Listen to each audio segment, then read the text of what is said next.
Boa tarde a todos. Vamos iniciar aqui mais um SET Business Webinar. Mantendo a tradição de começar pontualmente, agora às 14 horas.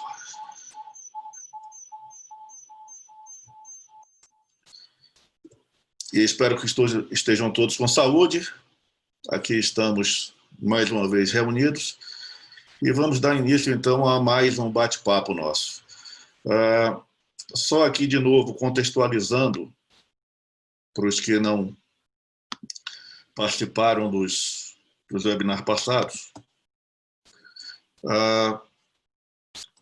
Há 10 anos, mais ou menos, a gente vem no Congresso da SET buscando uma trilha de entender a interação entre a tecnologia e os hábitos de consumo, sempre discutindo o impacto da tecnologia nos hábitos de consumo e, principalmente, como os hábitos de consumo definem a tecnologia.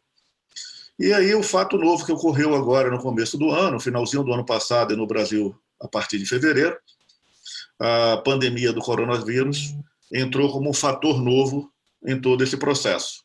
E nós começamos a discutir em cima do que já vínhamos fazendo, dessa interação tecnologia e hábitos de consumo, qual o papel do coronavírus, né? Qual o papel que ele está desempenhando e as consequências que ele está trazendo, as mudanças transitórias e definitivas, e desafios e oportunidades. Sempre entendendo e tentando antever o que será esse tão falado novo normal, né? Que é essa necessidade que nós temos de ter um ambiente conhecido para que a gente possa viver. E, em cima da questão de eventos, nós temos aí de diversos riscos apontados por negócios. A McKinsey fez um trabalho muito grande mostrando quais os riscos que o coronavírus traz a todo e qualquer negócio. Em especial, deslocamento e aglomeração. Isso afeta diretamente os grandes eventos, as grandes feiras, as grandes aglomerações que dependem do deslocamento das pessoas, que dependem de acomodações em hotéis, acomodações provisórias e que dependem também da aglomeração. E aí o que nós vamos buscar discutir, quais as possíveis disrupções que são esperadas nesse mundo. O que acontece com os eventos físicos, qual a evolução dos eventos virtuais e qual o caminho para os eventos híbridos. E uma provocação aí que eu gostei muito de algo que circulou aí pelas redes sociais, foi essa frasezinha aí: quem não estiver confuso não está bem informado, né? Quem diz que tem certeza de alguma coisa é sinal que está muito mal informado no momento presente. Bom, para me ajudar aqui em a gente entender como é que vai ficar esse mundo de evento, como é que vai ser esse novo normal, qual o futuro, se tem futuro, quem vai sobreviver, eu vou contar hoje com Duda Magalhães, presidente da Dream Factory, vice-presidente executivo do grupo Artplan. E a proposta de provocação para ele foi: como será o show business de agora em diante? Nós vamos falar um pouquinho também com o Fernando Tomé, sócio da Comaction, uma empresa que desenvolve uma série de propósitos de inovação e de hackathons. E a gente vai discutir um pouquinho quais são os possíveis cenários. E com Arnold Correia, empreendedor, diretor-geral da Atmos, e também que trabalha com eventos corporativos e trabalha com a questão de publicidade o out of home, em cima de telas distribuídas em shopping center e lojas, em que também sofreram muito com o fechamento dessas lojas. Tudo isso foi muito rápido, né? A gente teve a notícia do coronavírus no final de 2019, em fevereiro, as primeiras suspeitas no Brasil, ali no finalzinho de fevereiro, começo de março, primeiros casos confirmados, já em março começa cancelamento de alguns eventos, e no final, na terceira semana de março, praticamente todos os eventos cancelados e algumas empresas paralisadas, e outras buscando a inovação, buscando outros caminhos. Bom, para dar início ao nosso bate-papo, eu vou passar a palavra para o Duda Magalhães, né, que vai tentar responder como será o show business de agora em diante. O Duda, como eu disse, é vice-presidente do Grupo Artplan, que dentro do portfólio tem aí o Rock in Rio, presidente da Dream Factory, tem no seu currículo aí formação em Wharton, a New York University, COPEAD, o FRJ e PUC-Rio como administrador. Ele é empresário do entretenimento, do setor de entretenimento há mais de 22 anos, liderou grandes eventos como a Jornada Mundial da Juventude, que deve, nos dias de hoje, Duda, eu não sei como imaginar um evento como esse, Carnaval de Rua do Rio de Janeiro e São Paulo, Maratona do Rio, Rio Montreux Jazz Festival, entre outros. Quer dizer, eventos que não seriam imagináveis no momento presente. Então, eu vou passar agora a palavra para o Duda. Duda, por favor, gostaria de ouvi-lo sobre todo esse panorama. Obrigado, Roberto. Obrigado a todos. Primeiro, boa tarde a todo mundo. Boa tarde aos meus companheiros aqui de bate-papo. Fernando, prazer estar aqui com você para a gente trocar ideias hoje. Meu amigo Arnold, meu companheiro de YPO e todos os 170 participantes nesse momento. Boa tarde a todos. Para mim é uma grande honra ser convidado pela SET para fazer parte desse webinar e trazer um pouco dessa visão que vem evoluindo um pouquinho a cada semana, né, Roberto? Certamente esses exemplos todos que você trouxe aí da minha trajetória hoje são completamente inimagináveis. Num momento como esse, onde a gente adia até Jogos Olímpicos, né? Realmente não é um momento tradicional. Esse é o lado do copo meio vazio. O lado, né, do nosso setor, do copo meio cheio, é o tamanho de oportunidade, a quantidade de novas oportunidades que se apresentarão a partir de agora diante desse novo cenário. Eu acho que esse desafio da gente não poder reunir pessoas, não poder aglomerar pessoas temporariamente, ele é um desafio que ele vai mudar o nosso mercado, ele vai acelerar o processo das empresas produtoras de eventos para que a gente consiga ser muito mais um ponto de encontro de pessoas que têm a mesma afinidade, e o ponto de encontro ele não se restringe única e exclusivamente ao encontro físico, né? O encontro virtual não entrega, obviamente, a mesma experiência que o usuário tem quando está presencialmente. Tem uma coisa que é absolutamente imbatível, e aí as próprias lives estão mostrando isso, é uma enxurrada de live nos últimos 60 dias, que legal, bacana, mas não resolve nem a equação que a marca precisa resolver, que o patrocinador precisa resolver, tampouco resolve a necessidade do artista, porque ele tocar como eu estou aqui dentro de um quarto sem ter a reação do público é muito estranho, né? Nós não somos artistas, mas para um artista, ele interpretar uma obra dele ou de outro artista sem o calor humano, dentro de um estúdio, dentro da sala de casa ou da varanda de casa, é muito estranho. Então, a gente tem aí um desafio das lives do ponto de vista de formato e muito menos resolve a necessidade humana da empatia, né? De você se emocionar por um conteúdo, por um estímulo de alguém que você admira como artista, como conteúdo, e que a pessoa ao lado que você não conhece também se emociona e compartilha daquele desejo, tanto quanto você. E esse valor, nenhuma tecnologia é capaz hoje de entregar. Então, isso para dizer que isso eu continuo dizendo desde a primeira live há 60 dias atrás, da qual eu participei, de que o olhar para este mercado do entretenimento ao vivo sob a perspectiva de longo prazo, assumindo aí 3 anos em diante, nunca foi tão promissora. A perspectiva de longo prazo, olhada de hoje em diante, nunca foi tão promissora. Se a gente olhasse há 3, 4 anos atrás, eu digo que não é a mesma perspectiva, não era tão promissor quanto é hoje, justamente porque a escassez gerou a consciência do quanto nós, seres humanos, precisamos de entretenimento ao vivo, tanto quanto nós precisamos comer, tanto quanto nós precisamos ir ao banheiro, tanto quanto nós precisamos dormir. É uma necessidade humana. A interação, o abraço, o compartilhar da emoção, isso é uma necessidade básica humana. Então, quando esta onda que nós estamos passando, de termos corretamente que nos preservar para não sermos contaminados, quando isto passar, dure o tempo que durar, 6 meses, 1 ano ou 3 anos.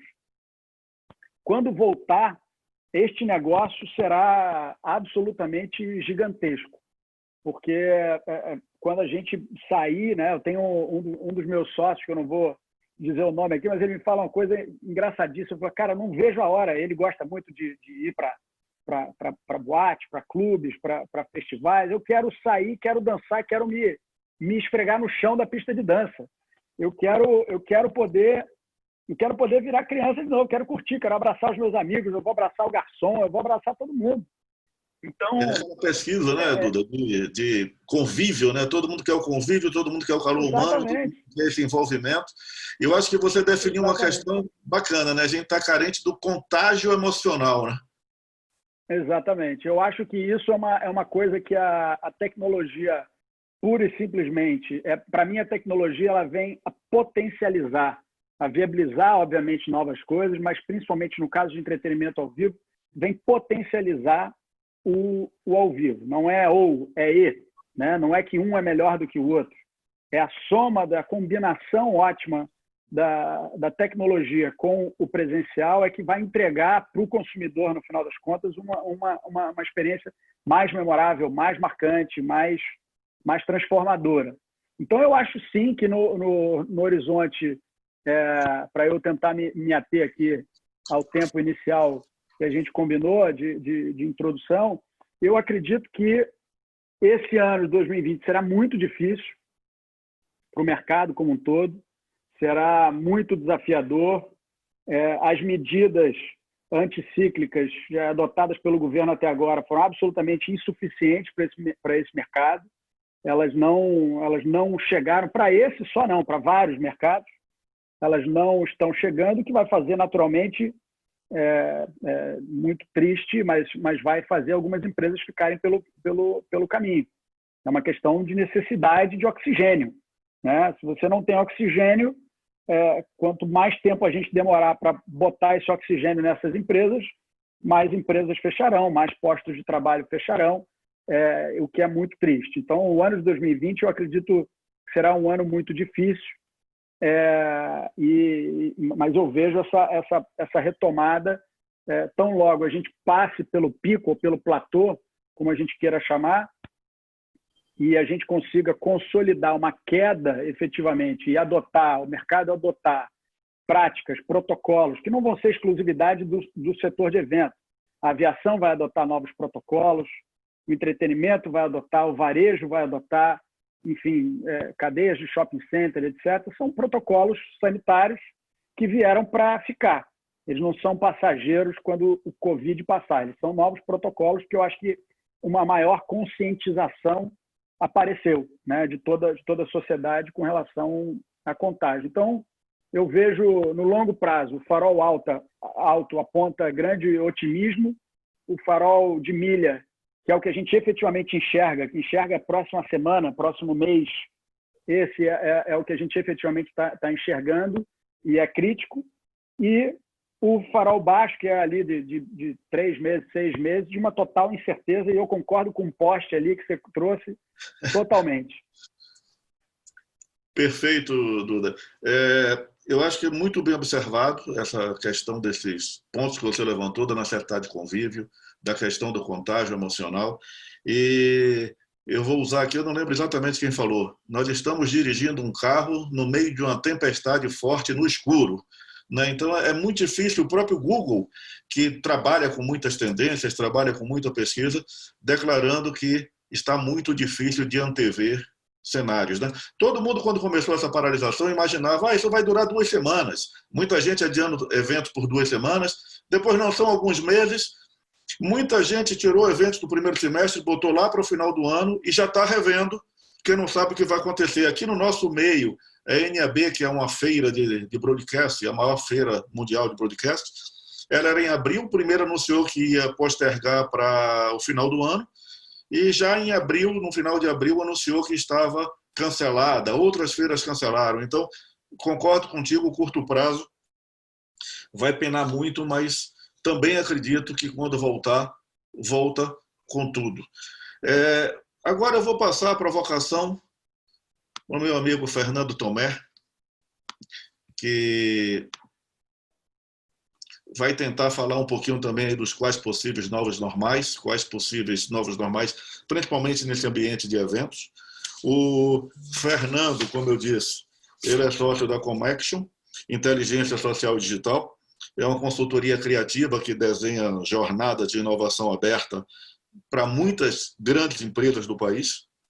Ele trabalha organizando e realizando curadoria de iniciativas de inovação e empreendedorismo digital para o setor público e privado, né? E foi cofundador de 3 startups. Foi diretor do Campus Party Brasil, que deve ter sido uma experiência, Fernando, maravilhosa, e é embaixador no Brasil da Angel Hack, que é uma empresa do Vale do Silício que realiza a maior série de hackathons do mundo. O Tomé começou trabalhando com comércio exterior, deve também ter dado uma experiência muito interessante, principalmente nesse momento aí de globalização, que a gente vê realmente que um espirro na China pode provocar abalos mundiais, e não é o ditado é esse, mas sem nenhum preconceito, nenhuma conotação outra, mas apenas mostrar que o mundo está todo conectado. E ele estudou economia no Mackenzie, relações internacionais no NUPRI, o SP, gestão de negócio e inovação na Escola de Negócios FATEC Sebrae. Fernando, passo a palavra para que você possa trazer suas considerações. Boa tarde a todos. Boa tarde aí, meus colegas aí nesse webinar. Obrigado aí, Roberto e Sete, pela iniciativa. Parabéns, né, pela tentativa aí de trazer gente boa para falar sobre o passado, o presente e o possível futuro aí, né, que a gente vai enfrentar. Essa coisa de evento é interessante porque eu tenho, né, enfim, esse ter estudado economia para mim foi muito marcante. Talvez tenha sido a experiência em termos de aprendizado mais importante que eu tenho, porque o economista, ele a bola de cristal do economista são dados, né? São informações, são pessoas, é a geografia, a história, a política, é o direito, e ele fica juntando gente competente, com competências que ele não tem, e gerando relatório, né? Concatenando conhecimento e gerando relatório. E eu lembro que um dos trabalhos que eu fiz na época do Mackenzie foi de economia, foi falar sobre tinha essa coisa de cenário, mas assim, olha, desenha um cenário em que você quando houver uma crise, e o Brasil, a gente, né, crise para nós é quase o nosso normal, mas assim, tente pensar num cenário em que quando chegar a crise, a sua empresa, né, o seu segmento seja o último a entrar na crise, porque tem as diferenças, né? Tem os times, cada setor tem uma dinâmica diferente, e seja o primeiro a sair da crise, né? Isso era um desafio, né? Isso é um dos trabalhos dos projetos que a gente tocou. Enfim, na época, já fazem muitos anos, alguns chegaram a uma conclusão, outros a outras, a gente discutiu isso aí. E hoje, trabalhando, né, a maior parte dos meus clientes, e eu na situação, eu estava trabalhando, né, diretamente como executivo de uma empresa de eventos. Então, esse segmento é exatamente o oposto disso. O evento foi o primeiro a entrar na crise e, infelizmente, né, tudo indica que, se nada de muito impactante, né, acontecer, vai ser o último segmento a sair dessa crise, né? Então, eu comecei a sentir a crise antes do isolamento. Tipo, a gente tinha um evento marcado e nós tínhamos, coincidentemente, palestrantes da China, e os caras cancelaram. Falaram assim, cara, eu não vou poder... Era um pessoal de tecnologia, né, de reconhecimento facial e varejo digital. Eles falaram assim, olha, a gente não vai poder comparecer porque eu não posso sair da China. E nós tínhamos palestrantes do Vale do Silício que falaram, olha, eu não vou poder comparecer no evento, porque, por enquanto, eu estou podendo sair dos Estados Unidos. Mas a gente já recebeu, já está de sobreaviso que daqui a pouco o Trump fecha o país e se eu sair do país, eu não volto para o país. E era um pessoal de startup e eles tinham acabado de receber uma rodada de investimento, né, um investimento altíssimo, de milhões. Assim, cara, o meu investidor não me permite sair do país, entendeu? Por conta disso, por conta do risco de eu não poder retornar e a gente tem que tocar o projeto aqui, a startup aqui. Então, assim, ou seja, né, dos cenários, eu acho muito importante esse exercício de escrever cenários, desenhar cenários, conversar com vários profissionais e claro, né, é uma oportunidade e é um risco, porque tem muita gente concordando com coisas, eu ouço pessoas falando e muita gente concordando, falo, poxa, mas espera aí, isso não faz sentido, não faz nenhum sentido, essa coisa, né, quando começou isso, a maioria das pessoas, infelizmente, achava que era uma semana, 2 semanas, né? Tipo, isso vai passar, vai ser só para ver e tal, depois vai voltar tudo normal, e daqui a 2 semanas eu vou voltar às minhas atividades. E eu já com esse histórico, né? Então eu já comecei a sofrer os efeitos dessa pandemia antes de... vendo, né? Eu estava vendo o Facebook, tem um evento anual, cancelou o evento no ano. Google cancelou o evento um ano. O SXSW não postergou, não adiou, cancelou o evento.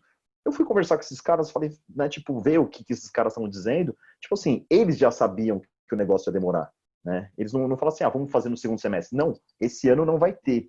E esse momento me deixou muito preocupado.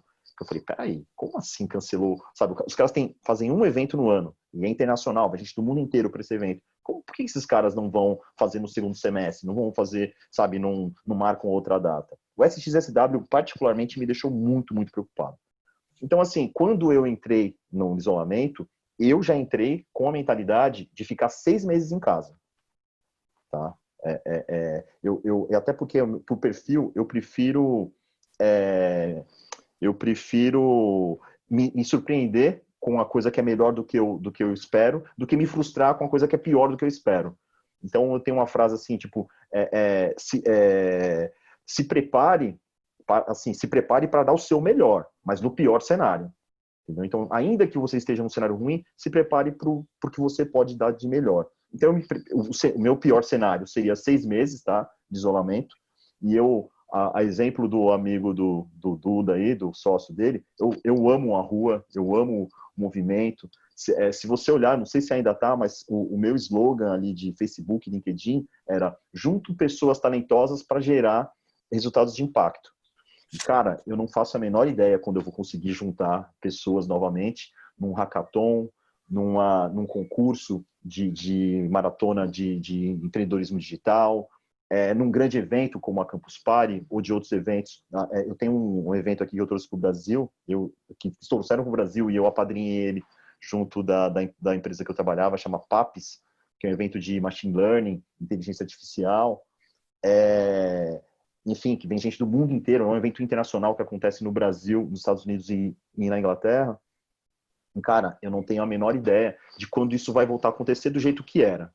Então, assim, o primeiro, assim, falando de cenários possíveis, né, acho que no nível humano, a gente chegou no momento que, como pessoa, como profissional, as pessoas têm que começar a tomar decisões do tipo assim, poxa vida, nesse cenário, a partir de agora que eu sei que isso existe, a gente está vendo uma pandemia e que daqui a um período, como já dizia o Bill Gates antes, essa é uma pandemia, teremos outras pandemias. Nós podemos ter uma segunda, uma terceira, uma quarta onda dessa própria epidemia nesse ano e no ano que vem. Né? As coisas, o pessoal que mais bem preparado das grandes universidades, grandes pesquisadores, eles estão desenhando um cenário, infelizmente, em 2021, de rebote do que a gente está vivendo agora, enquanto a vacina não chegar. Então, acho que é o momento, no nível humano, de pensar, eu como profissional, será que faz sentido eu morar em São Paulo? né? Tem uma parcela da população de Nova York, né, que está mudando de Nova York, está indo para cidades mais baratas. Você fala, poxa, eu vivo em Nova York, pago milhares de dólares num apartamentinho aqui, num loft. Mas por quê? Porque eu saio na rua, eu tenho tudo. Eu tenho a melhor gastronomia do mundo, eu tenho o melhor entretenimento no mundo, eu tenho o Central Park, eu tenho ali a beirada ali do Hudson, ali, que é né, que dá para correr ali, tem quadras de basquete, é um lugar sensacional. Eu tenho transporte para o mundo inteiro, né, o aeroporto de Nova York conecta o mundo inteiro.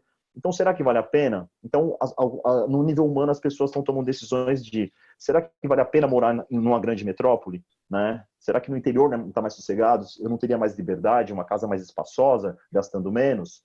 Será que o segmento de eventos, né, vale a pena trabalhar nesse segmento que eu vou ficar, né, no dia zero eu estou vivendo a crise e depois que todo mundo voltar, que as escolas, as universidades aí, que eu vou poder exercer a minha função? No nível empresarial, isso acaba impactando, né, o que a pessoa toma de decisão no campo pessoal, interfere, claro, no profissional, obviamente. Então, as empresas, né, será que eu tenho caixa para sobreviver a essa pandemia? Será que eu tenho caixa para viver ao rebote dela e a próxima que vai vir daqui a 5, 10, 15 anos, não sei quando? E dentro dessa perspectiva, dessas opções possíveis, acho importantíssimo ouvir, fazer meio que o exercício que eu fiz, né? Serviu para mim. Não sei se serviu, né? Não sei, eu ainda estou fazendo coisas com isso. Não sei para onde nós nos encaminharemos, mas assim, convido todos aí que estiverem nos ouvindo. Infelizmente, no Brasil, a gente está numa situação muito ruim, tá? Eu represento um pessoal que está né, no estado da arte, né, do que a gente vai falar de tecnologia e inovação. Esse pessoal, infelizmente, está olhando para nós muito preocupados. Tá? O Brasil tende, infelizmente, a se tornar um pária no âmbito internacional. Tá? Se nós nos consolidarmos como o segundo país com mais mortes no mundo, agindo como a gente está agindo agora, não vai ser assim, U2 no Brasil, Lady Gaga, grandes cantores, né, o Duda aí que trabalha com eventos, trazer esses caras para o Brasil vai ficar muito difícil. Palestrantes aí bem menos famosos do que esses grandes nomes aí, eu fazia eventos internacionais, faço, né, ainda vou fazer fazia e quando voltar espero continuar fazendo. Vai ser muito difícil a gente conseguir contratar grandes nomes com esse cenário de desunião que a gente está vivendo. Então, além do convite das pessoas conversarem não se limitar à sua bolha, mas expandir a bolha, ver o que o mundo está fazendo, o que está acontecendo na Ásia lá, que eles já estão retornando, o que está acontecendo nos países europeus que fizeram a lição de casa bem, Portugal, tenho amigos em Portugal, eles fizeram um baita trabalho, sabe, assim, eles falam português ainda, quem tiver a barreira da língua, dá uma olhadinha no que foi feito em Portugal, e principalmente, né, além de olhar outros cenários, outras realidades, para além da nossa, por favor, gente, a gente está no momento de unir esforços, tá? A cadeia de eventos devia estar junto com o pessoal de restaurante, de shopping, companhias aéreas, porque tudo faz, né? O cara vem de fora, ele tem que se hospedar em um lugar, ele tem que comer fora, ele tem que fazer compras, enfim, ele vai visitar alguns lugares da cidade. Então, eu acho que a gente deveria estar muito mais unido, conversando sobre protocolos, sobre como que vai ser essa volta, do que muito olhando para a política, né? Acho que, infelizmente, o nosso cenário crítico-político está desviando um pouco da nossa atenção. Acho que a gente precisa conversar mais entre nós. Você trouxe aí uns pontos que já passaram aqui em outros encontros nossos aqui da SET, e como economista, eu acho que você trouxe aí a veia do economista, quer dizer, tudo está conectado e interconectado, né? A gente está numa cadeia hoje muito complexa, vários pontos de toque de vários negócios, de vários hábitos de consumo, e na hora que essa cadeia quebra a estrutura, como quebrou com a pandemia, se cada um olhar para o seu negócio, para o seu problema, quer dizer, eu não pago, mas se você não pagar, o cara que também está te fornecendo vai deixar de pagar e tem hora que dá um nó na economia.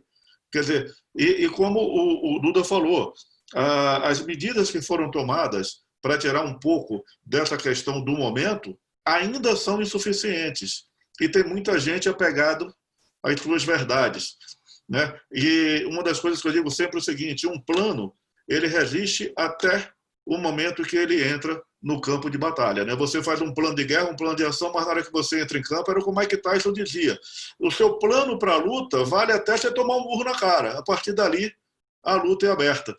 E eu vejo muita gente apegado às suas crenças e preferindo o mapa do que o terreno. Gente, entre o mapa e o terreno, acredite mais no terreno, né? Se ali está te mostrando uma coisa diferente do que está nos livros ou nas suas crenças, pare para reaprender. É a questão do aprender, desaprender e aprender rapidamente.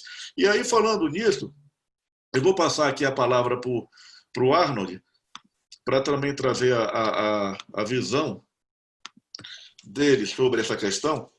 E o Arnold, um velho amigo, uma pessoa que eu conheço há bastante tempo, tenho bastante convívio, e sou admirador da história, Arnold, você sabe disso, vai falar um pouquinho de como a pandemia pode mudar essa indústria de eventos corporativos, principalmente, e live marketing. O Arnold tem uma história bem interessante. Ele começou a vida, ele disse que ele foi produtor de bandas de rock, realmente foi, mas ele fazia também as discotecas em clubes de maneira assim bem informal e carregando o som no carro. Eu conheci o Arnold, ele tinha um assaveiro, enchia o carro de caixas de som, um telão, ia fazendo ambientação de barracas de praia, né? Depois ele abriu a Subway Link, uma empresa que faz eventos corporativos para grandes indústrias do país, grandes empresas do país. Grande parte do PIB do país já contratou a empresa dele para fazer eventos. A própria SET faz evento com o Arnold.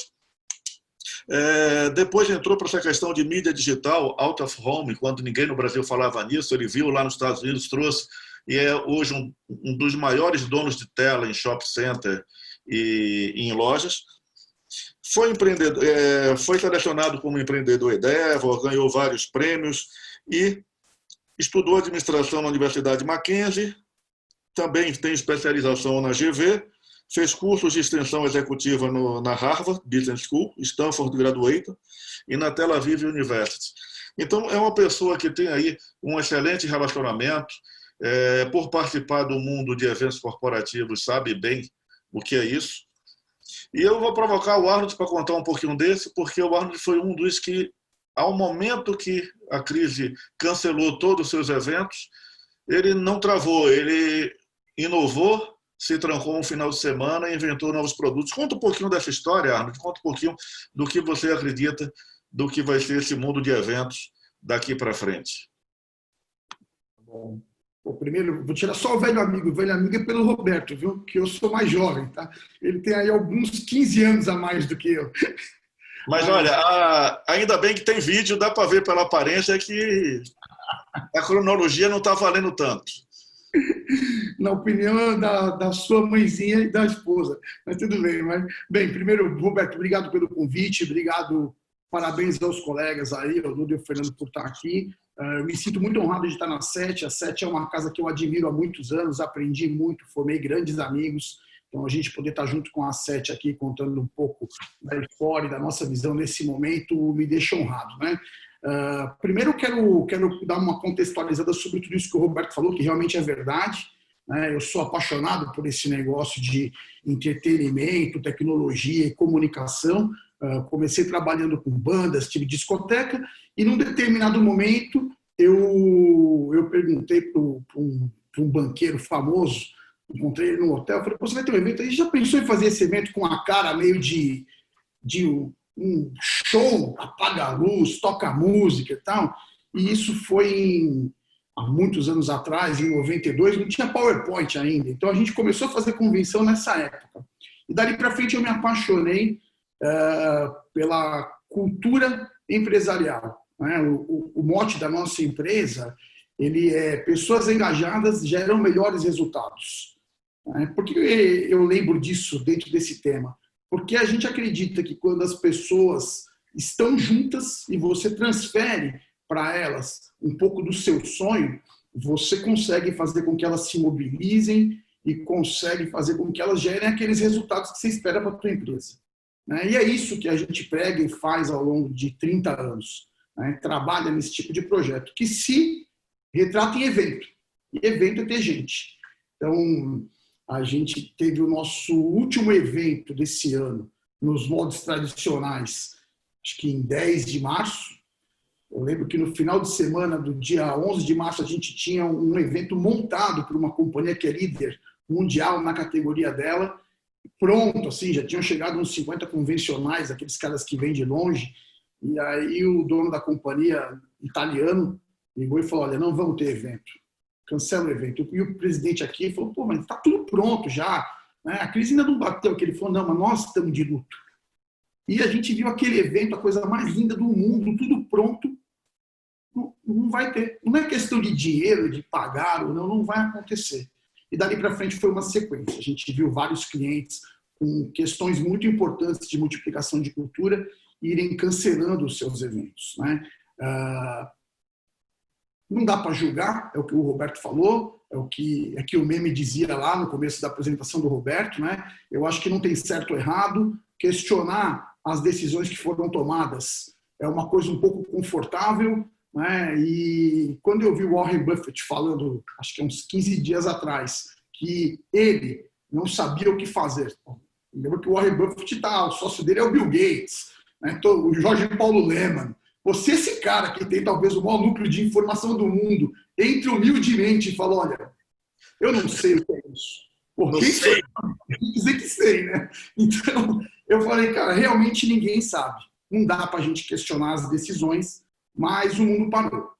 E aí, no dia 19, o Roberto perguntou o que a gente fez, a gente veio aqui, eu tive a oportunidade, em 2005, de montar um sistema de transmissão. A gente conseguiu uma concessão da Anatel, Roberto me ajudou muito, muitos amigos da SET ajudaram, a gente montou uma TV, né, em banda KU, com 17 mil pontos instalados no Brasil em empresas.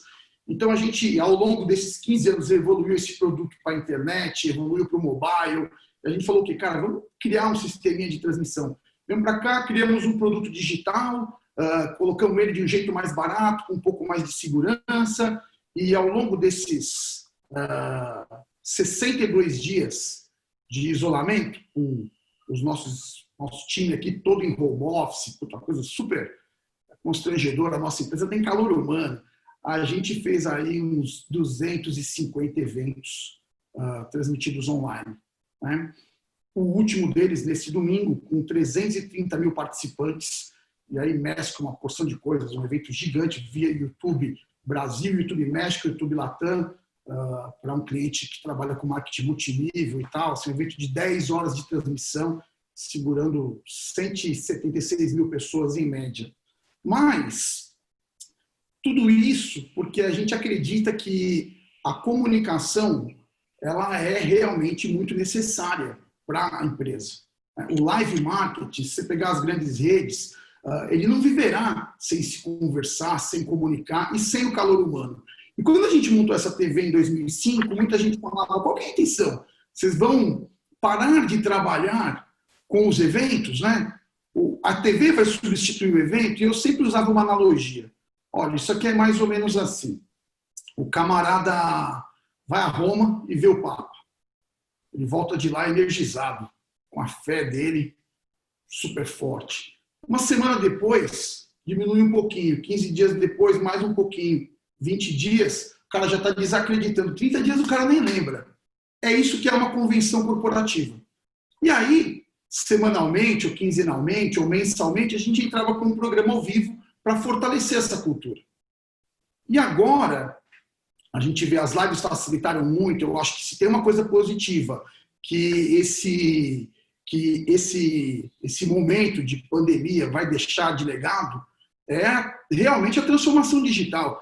Eu trabalhei aí durante 2 anos com todas as empresas, o tema era transformação digital, mas, pô, em 15 dias de pandemia todo mundo se transformou. Minha mãe fala no vídeo ao vivo, não conseguia, as pessoas baixaram sistemas para se comunicar. Então, eu acho que ganhamos aí um ponto muito positivo das pessoas estarem falando mais, delas estarem mais digitalizadas, mas elas vão sentir falta realmente de um contato pessoal, de um contato humano, para você fortalecer culturas, para você multiplicar o seu jeito de ser, que é o que a gente vê em grandes empresas, né? E quando eu olho para o futuro do live marketing, do evento corporativo, né, agora, eu penso que nós não teremos. Aí, o evento foi o primeiro negócio, que o Fernando falou, foi o primeiro negócio a fechar e vai ser o último a abrir.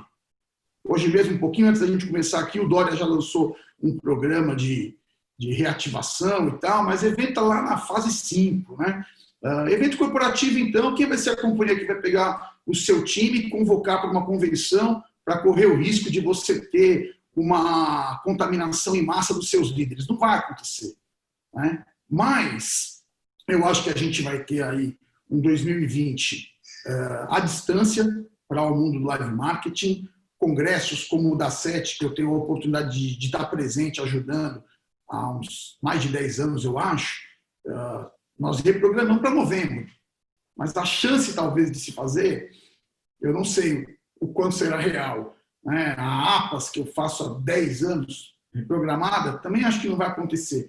Eu acho que esse mercado ele voltará em 2021 com muito calor, com muita vontade de se participar, seguindo os protocolos que o Duda e o Fernando comentaram, do mesmo jeito que a gente se adequou às linhas aéreas, a viajar pelo mundo depois do September 11, a gente vai ter que fazer isso nos eventos, com muito protocolo de higiene e tal.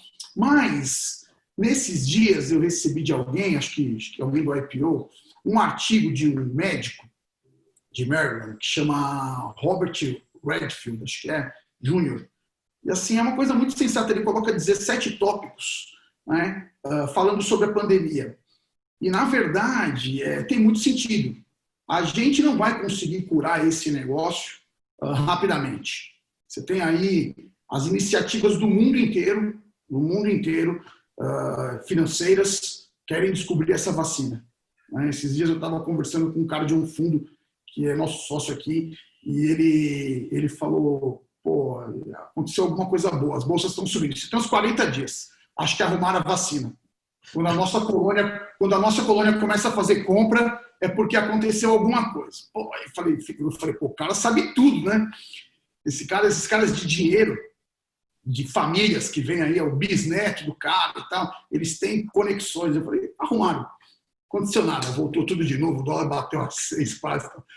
Eu acho que assim... Você tem que trabalhar com vários cenários, não dá...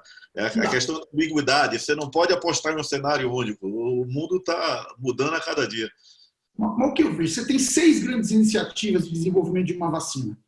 A melhor delas, que eu acho que é a AstraZeneca, o maior de todos, ou a Pfizer, consegue produzir 1 bilhão de vacinas de 3 doses.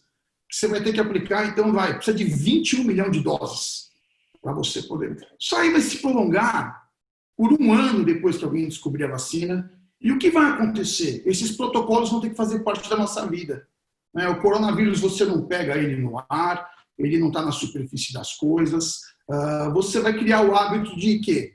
Se higienizar mais, lavar mais as mãos, usar máscara, igual quando eu estive no Japão a primeira vez em 2006, o Roberto já frequentava o Japão.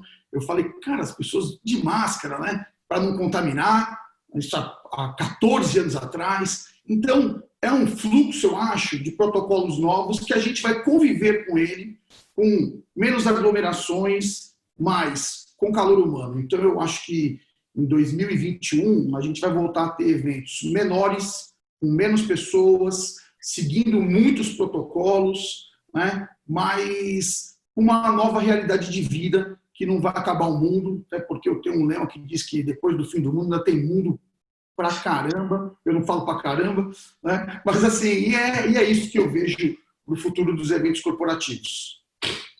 Beleza. E assim, eu acho que tem aí um consenso não combinado, né? Mostrando o seguinte, essa necessidade de interação, integração, uma aposta que o caminho real, o caminho físico vai permanecer, apesar de que a gente vê muita coisa online aí dando certo, o online vai aumentar. E aí, Arnold, é muito aquela questão, na mudança, na inovação, sempre tem aquela questão do retardatário, aquele que diz, pô, não quero, nunca experimentei, mas não gosto, prefiro. E o coronavírus retirou de todo mundo essa opção. Ele retirou o espaço de convivência, ele retirou o espaço de trabalho. Quer dizer, eu não gostava de homework, vou fazer. Meu chefe achava que o homework não produzia, se bem que estou impressionado vendo o quanto produz. tiveram que botar os funcionários em casa, muitos nem sabem se vão retornar. E aí, como eu conversava com o Duda, o telefone outro dia, ou por WhatsApp, ele falava, Roberto, o evento vai ficar igual ao aeroporto em 11 de setembro. Você vai chegar lá, vão tirar sua temperatura, vai preencher um formulário e talvez até fazer um termo, não é isso, Duda? Fazer um termo dizendo o seguinte, olha, eu me responsabilizo por estar aqui. Igual você tem quando você vai correr de kart, você vai pular de bungee jump, você vai saltar de paraquedas, você assume uma responsabilidade. Mas aí, trazendo aqui uma provocação para vocês, antes de passar para as perguntas, a gente falou no híbrido, falou no virtual, né? A gente está vendo aí as lives no online. Mas da mesma forma que no papo com o Silvio Meira aqui, ele chamou a atenção, a questão de rede social, de internet e tal, começou em 1969. O protocolo de internet foi criado em 69. As redes privadas mundiais vêm aí da década de 60, eletrônica e tal. O comércio eletrônico já tem mais de 25 anos. E na hora que o coronavírus vem e subtrai toda essa questão do mundo real nosso, a gente vê quanto analfabeto digital ainda havia, quantas pessoas ainda não tinham experimentado, olha a parcela da população, e mais, muitas empresas primárias. A própria ferramenta que a gente está usando aqui de webinar, né? Como as outras plataformas de teleconferência, evoluíram aí. O presidente da Cisco, o Laércio, ele falou numa palestra outro dia, e trocando a mensagem com ele, a Cisco evoluiu 50 anos em 50 dias. Né? Ela foi obrigada a fazer isso. Então, aí eu pergunto na área de eventos. A gente falava em eventos, vamos falar em eventos corporativos e eventos digitais. Era uma ação de co-marketing, né? que você fazia o provedor da plataforma, da aplicação com o anunciante, gerava lead e depois compartilhava esses leads para ver o que iam fazer com esse lead, totalmente desacoplado do conteúdo e tal. Depois surge essa questão de webinar, em que bota o conteúdo, mas também os webinars.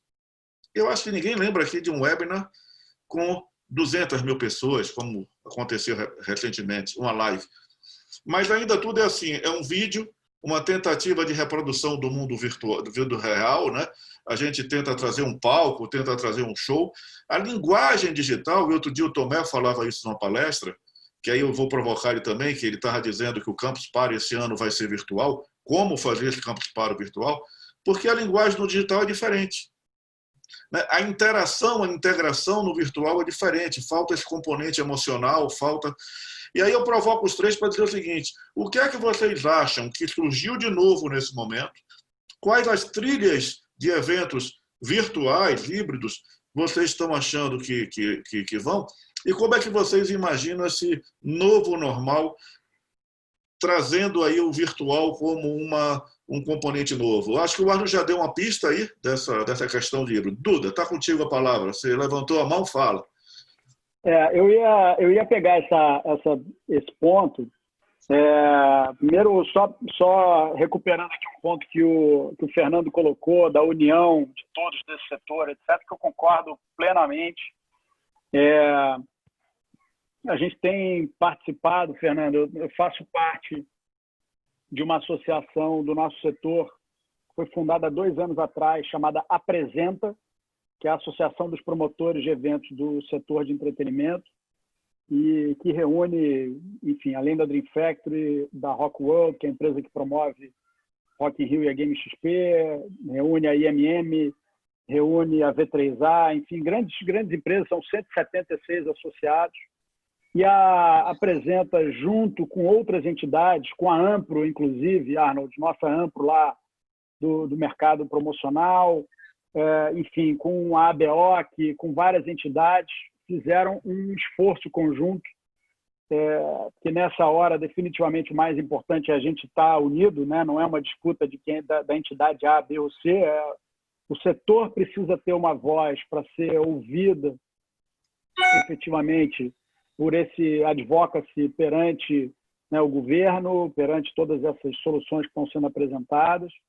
E acho que até mesmo o debate com os governos estaduais e com as cidades para discutir o protocolo de retomada, né? Porque simplesmente se você não está presente nesse debate, o seu setor não é nem considerado no momento 1, 2 ou 3 pós-pico, né? Então, com esse trabalho conjunto das diversas entidades, dos diversos nichos do nosso segmento geral, assim, nós temos, acho que, conseguido uma boa mobilização. Assim, acho que esse vai ser um legado dessa crise. Certamente vai ser o hábito que os players ganharam de olhar para o lado, olhar o concorrente como um potencial parceiro, né, na defesa da saúde, do ambiente de negócio do nosso setor. Então, queria fazer esse highlight pegando um ponto lá da tua fala. Sobre o teu ponto, Roberto, eu acho que essa crise, como eu falei no início, ela cria um senso de urgência e emergência para a aceleração de algumas percepções que já existiam lá atrás, mas que eu gosto muito daquela frase de que o trabalho não deixa trabalhar, né? Você fica ali no teu dia a dia, correndo atrás do rabo, e muitas vezes você não está olhando o que o farol alto te indica. Você está ali olhando para o farol baixo e você não está tão antenado ou tratando com tanta prioridade aquilo que é inexorável, que está chegando ali na frente. O teu próprio farol está iluminando, mas você não está dando a devida prioridade. E acho que essa crise acelera essa transformação digital do negócio de eventos. Vou dar alguns exemplos aqui. Quer dizer, a nossa maratona do Rio de Janeiro, que era uma prova agora prevista para 13 e 14 de junho, foi adiada para outubro, né? Ela está marcada para outubro, sujeito aos protocolos, né? Se a gente vai conseguir, não vai conseguir, qual é o mecanismo de fazer, etc. Independente se ela vai acontecer ou se ela não vai acontecer, este cenário gera, não só na equipe da Maratona do Rio de Janeiro, mas nos outras provas, nos outros organizadores de corrida de rua, né, do Brasil, o senso de urgência da criação das corridas virtuais, né, do ranking de corridas virtuais, que é uma coisa que algumas pessoas conhecem ou pelo Strava, que é aquele aplicativo que a galera de ciclismo usa, de corrida usa, mas tem várias plataformas, porque aquilo ali é um outro negócio, é um outro modelo de negócio. O teu pote de ouro não é o pórtico dando a largada e o outro pórtico marcando a chegada de 40 mil pessoas, no caso da Maratona do Rio. São 40 mil inscritos, é a maior maratona da América Latina, blá, blá, blá. Mas a gente pode ser muito mais do que um domingo de manhã, uma vez por ano. A gente pode ser toda semana a comunidade unida, correndo, compartilhando suas experiências, seu tempo, sua alimentação, sua rotina, suas lesões. É sobre a comunidade, não é sobre evento. Evento é um ponto de encontro daquela comunidade, mas não é o ponto de encontro. Então, isso é um exemplo de algo que estava no planejamento estratégico, ou seja, estava iluminado pelo farol alto, mas não estava no pipeline do dia a dia. Não estava na prioridade, não estava na prioridade. Sim, a gente vai fazer, legal, a gente vai fazer, beleza, uhul. A prova lá fora fez, a Maratona de Nova York lançou isso agora, a gente vai fazer também, mas o choque te traz exatamente, você sai um pouquinho do mapa e vai olhar o que o teu farol, que a tua lente consegue mostrar do mercado, né? Então você vai para a realidade e a realidade te obriga a mudar as prioridades, né? Então, o exemplo da Maratona, né, do Rio de Janeiro é outro exemplo é a marca Sertões, que é uma marca do nosso portfólio também. O Rally dos Sertões é o segundo maior rally do mundo. Enfim, é uma grande propriedade, tem uma marca que tem 26 anos de história, reúne essa comunidade do off-road, seja de moto, de carro, de UTV, etc. E ele acontece uma vez por ano, por uma semana, umas 2 ou 3 vezes por ano, provas de 2 dias regionais, mas agora faz uma parceria com o PlayStation e lança o seu próprio videogame para reunir a competição, reunir os seus atletas. Então, a comunidade está ali reunida em torno daquele videogame, é um outro ponto de encontro, né? Então, ou o próprio Drive-In, que é um projeto grande, super ambicioso, que nós lançamos há poucas semanas atrás, chamado Dream Park. O Dream Park quer ser um ponto de encontro, esse sim, talvez o ponto de encontro físico possível para essa transição, que é o drive-in, mas não um drive-in de cinema, que eu acredito que o drive-in de cinema vai ser um grande sucesso por onde passar, vai ser super legal, mas também acho que vai ter um em cada esquina, vai ser igual farmácia.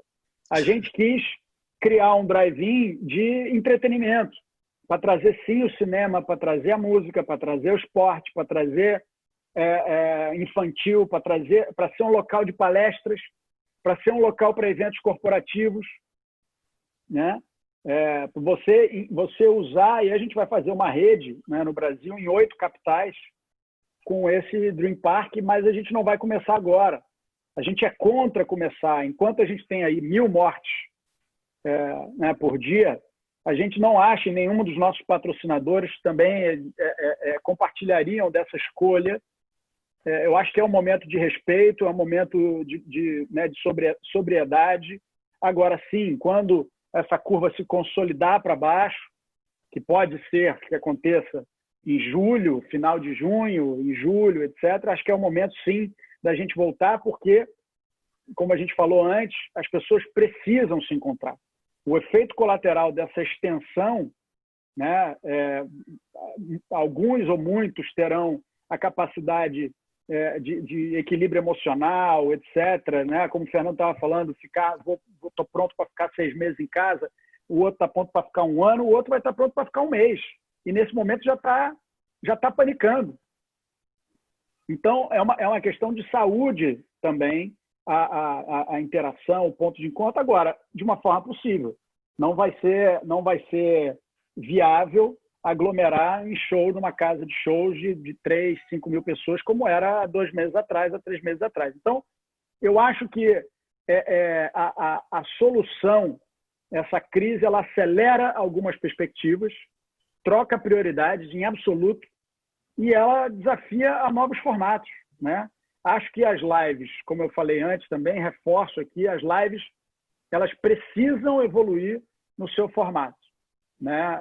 Elas tendem a perder gradativamente a audiência, o interesse, o valor das cotas de patrocínio, né? Então, hoje a gente vê aquelas lives com 18 marcas aqui no vídeo, são 3 marcas aqui em cima, 18 marcas aqui em cima e 32 aqui embaixo, com 3 QR Codes. Esse modelo não é esteticamente bonito, mas nesse momento, como a gente está em casa, a gente está aceitando tudo. A gente está aceitando tudo. A qualidade é menos importante. Então, eu acho que as lives terão que ser evoluídas. E mesmo com a qualidade, eu acho que aí fica um desafio a quem está produzindo live, quem está pensando, que assim, se a live caminhar para ter gruas, para ter várias câmaras, para ter palco, ela vira um show tradicional que já existe hoje e que está no TV a cabo, que está na internet, que está na TV aberta. Então, quer dizer, o desafio também não é crescer a qualidade, como você disse, não, nesse Roberto, a gente vê a linguagem do digital. A linguagem é a linguagem, porque eu topo ver Ivete Sangalo, que eu sou super fã, na cozinha. Legal, show de bola. Na semana que vem, ou daqui a 2 semanas, o mesmo show na varanda, já vai perder 30% do meu gosto. Aí sai da varanda, daqui a 1 mês ela volta e vai para o jardim, com grua, o mesmo show. Isso não substitui o ao vivo. E se ela for para o palco, também... Agora, talvez o plus que o Arnold falou, né? É o show mais a cozinha, mais... etc. Exato. E mais a interação, trazer o público, né? Trazer o público para interagir de alguma forma, ter mais interação. Então, isso tudo, esse é o caminho, esse é o pontilhado que está à frente do formato live, que precisa ser evoluído. E aí eu queria pegar esse gancho, Arnold, em cima do show business, eu acho que o Duda colocou muito bem, no mercado corporativo. Você, por exemplo, fez um evento nesse final de semana, que eu vi o link lá que você mandou, que foi uma mega produção, né? Foi uma live já de um evento corporativo, já tendendo para ser o que é um palco do mundo físico e tal. Mas quais caminhos você está vendo para justamente isso que o Duda falou? Outro dia eu assisti o Fernando Tomé falando, que é o seguinte: o digital é outra linguagem. Não adianta você trazer o mundo físico para o digital, que não é legal. Você pega coisas da televisão, leva para a internet, não é muito bacana. Você pega da internet, leva para outro meio, não é muito bacana. Quais são os caminhos que você está vendo aí dessa realidade misturada? Então, eu acho que esse momento ele vai deixar um legado para esse período de transição muito bacana, né? Primeiro, retomando só um ponto que o Fernando e o Duda colocaram, do mercado está um pouco unido, né? Segundo os dados da ABO, da Amplo, o negócio de eventos corporativos e promocionais no Brasil é um negócio de mais ou menos 300 bilhões, equivale a 4% do nosso PIB, 4,5%, né? E emprega muita gente, né? Mas muita gente também num emprego informal. Aqui na nossa empresa, a gente tomou uma atitude. Eu sou empreendedor Endeavor desde 2006. Por conta da Endeavor, a gente resolveu formalizar tudo. Isso virou uma proposta de vida. Então, assim, o nosso empregado, o nosso time, ele é um time elitista, é mais complexo e tal. Mas você tem aí todo esse mercado hoje que está parado e pela primeira vez, com 30 anos de CNPJ, eu vejo as empresas do setor todas unidas. No dia seguinte que as coisas começaram a parar, eu vi concorrentes, muitos colegas de muitos níveis montar num grupo de WhatsApp que lotou, todo mundo focado em como é que a gente ajuda os profissionais e tal. Num segundo momento, eu vejo o quê? Eu vejo um monte de live acontecendo no mercado corporativo e agora vem aquela coisa de, pô, como é que eu faço diferente? Né?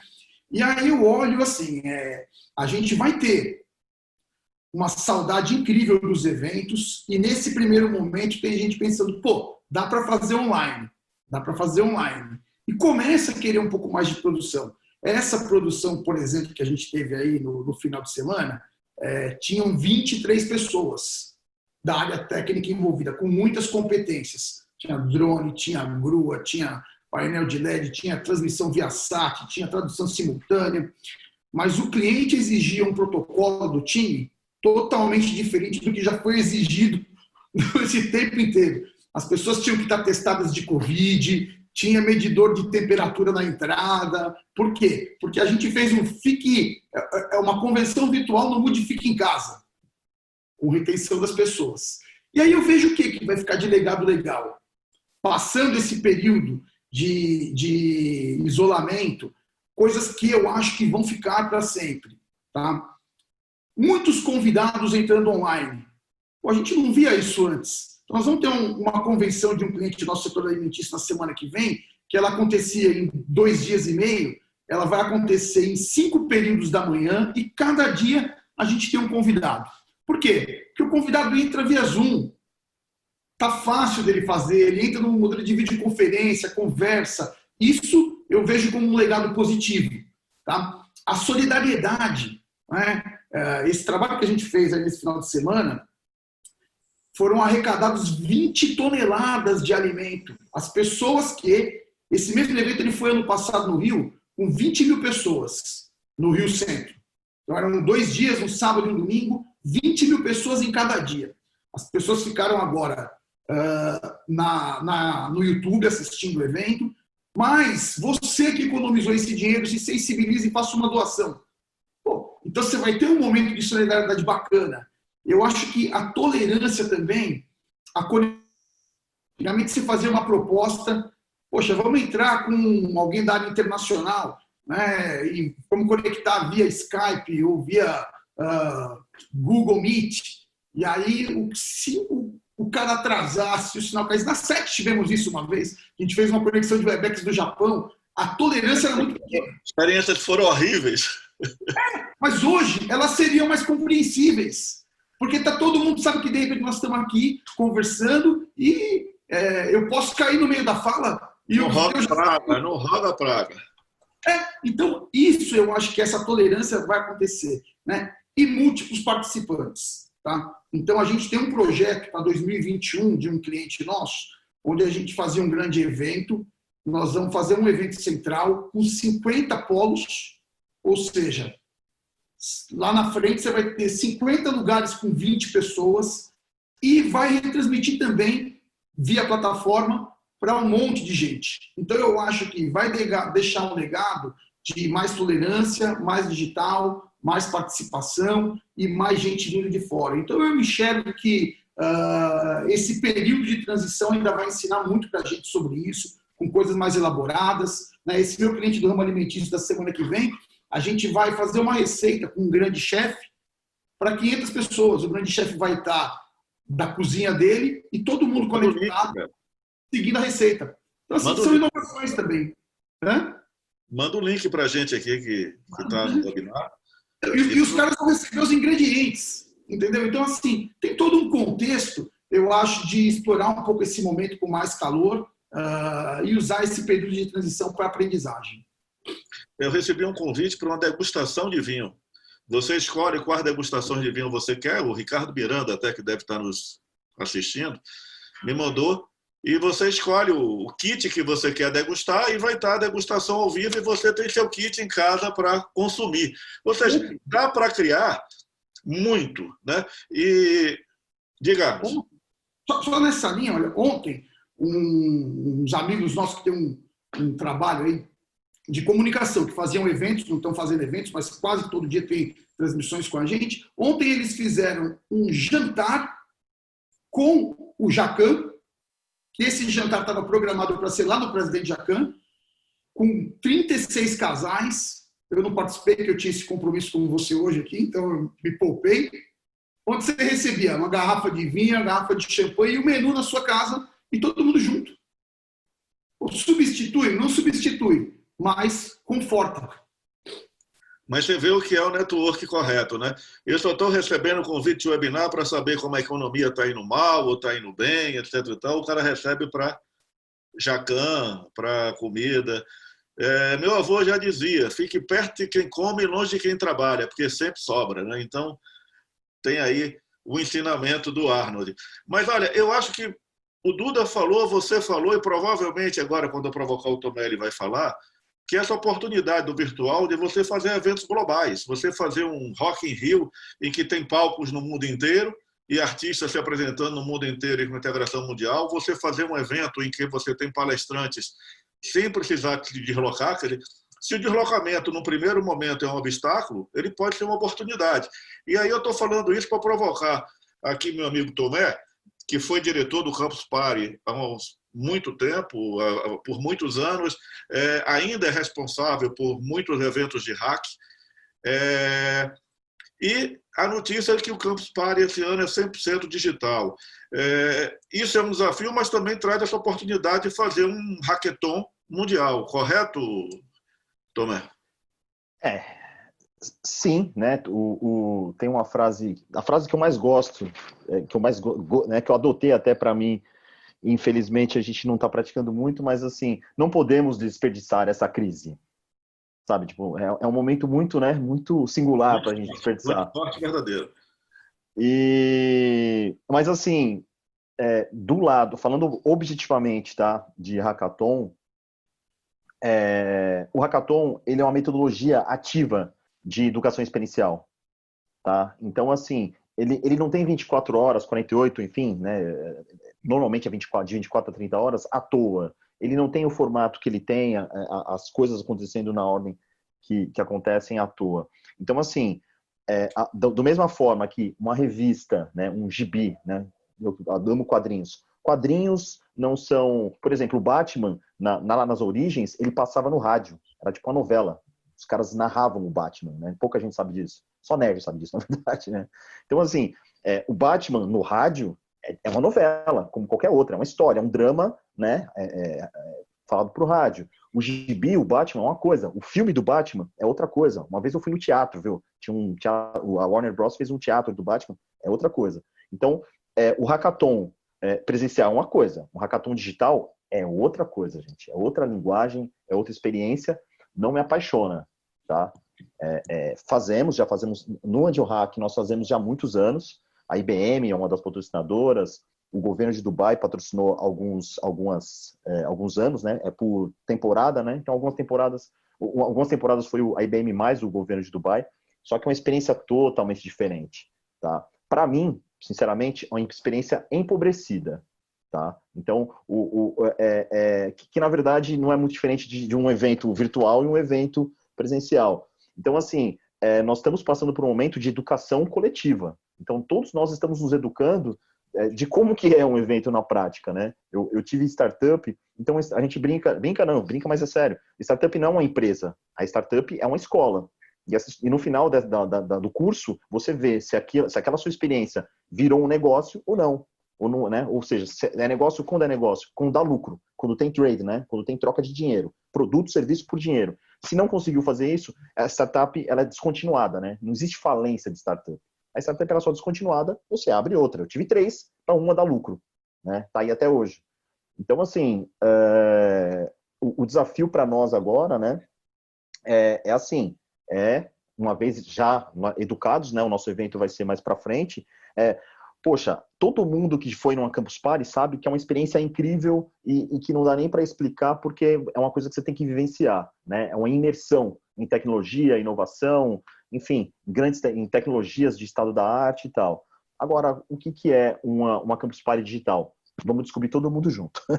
Agora, certamente não é a mesma coisa, duvido que um dia será, como é uma outra linguagem, é um outro produto, tá? Vamos colocando de uma forma mais honesta, é um outro produto, gente. É uma Campus Party digital, abre essa oportunidade realmente, como você diz, Roberto, de pessoas que talvez não viriam ao Brasil, né, poder estar passando conteúdo para nós, porque vai estar lá no conforto do celular da sua empresa, né? Enfim, mas a gente já trouxe o Steve Wozniak para falar, sabe? Tipo, o fundador da Atari. Meu, o que vai substituir um autógrafo do fundador do Atari para um nerd roots que nem eu, assim, sabe? Então tem coisas que realmente ficam devendo, é um outro produto e todos nós uns vão produzir, outros vão experimentar esse produto e claro, como um novo produto, ele tem algumas variações. O Arnold, ele falou um negócio bem interessante, né, que ele tentou fazer, né, ele ia tentando, e agora as pessoas estão comprando mais a ideia. Eu sempre entendi o digital como parte do pacote. Eu nunca pensei assim, eu tenho um negócio virtual. Não, eu tenho um negócio. Esse negócio pode ter um balcão, por exemplo, lá em Quixeramobim, que a internet não sei se é tão boa quanto aqui, se o pessoal tem 4G, lá em Quixeramobim pode ser um balcão, um biguinho no balcão, entrou, pagou, levou. Agora, em São Paulo, eu atendo pelo e-commerce. O cara não precisa vir na minha loja. Ele entra no site, pelo celular ou pelo desktop, eu entrego o produto para ele. Então, agora, eu acho que, finalmente, para os eventos que prosseguirem, né, o evento presencial, o digital ele passa a ser uma extensão. Ele passa a ser uma parte de engajamento do pré e do pós-evento. Mas aquele encontro, eu acho que ele vale a pena. O Duda falou um negócio interessante, a palavra que eu amo, que é uma coisa que eu sou, né? Eu sou um cara de comunidade, né? Então eu faço parte de algumas comunidades e eu tive o prazer de formar algumas comunidades. Então, num mundo onde a presença é o luxo agora, gente, vai ser a presença. Assim, né? O digital vai diluir. Um evento digital, ele é uma parcela só da grana que você pagaria por um evento presencial. Então, a gente vai ficar mais seletivo nos eventos que vão merecer a nossa presença também.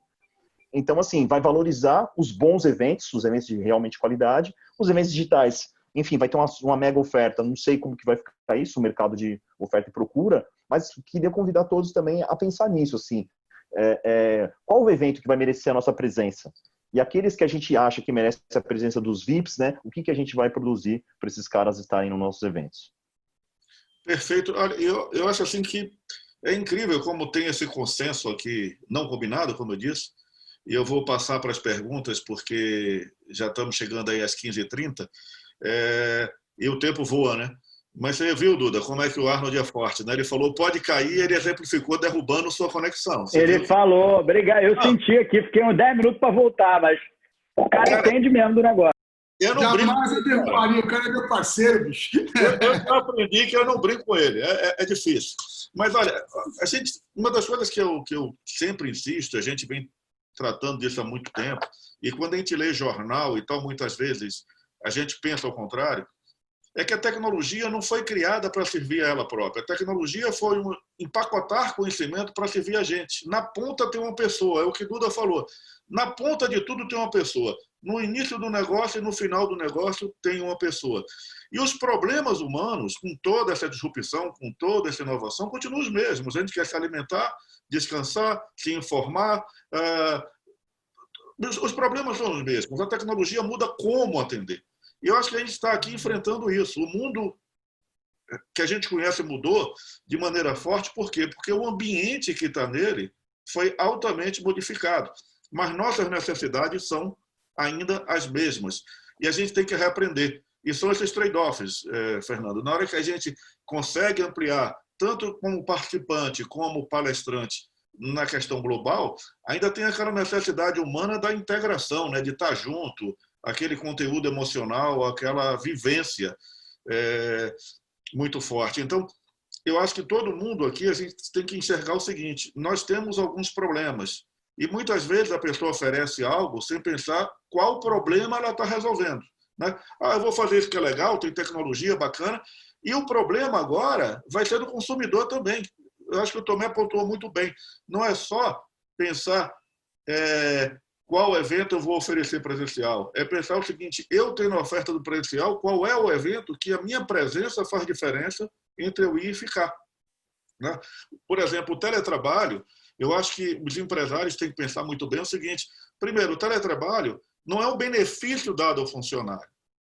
Ele é um movimento estratégico de uma empresa de facilitar.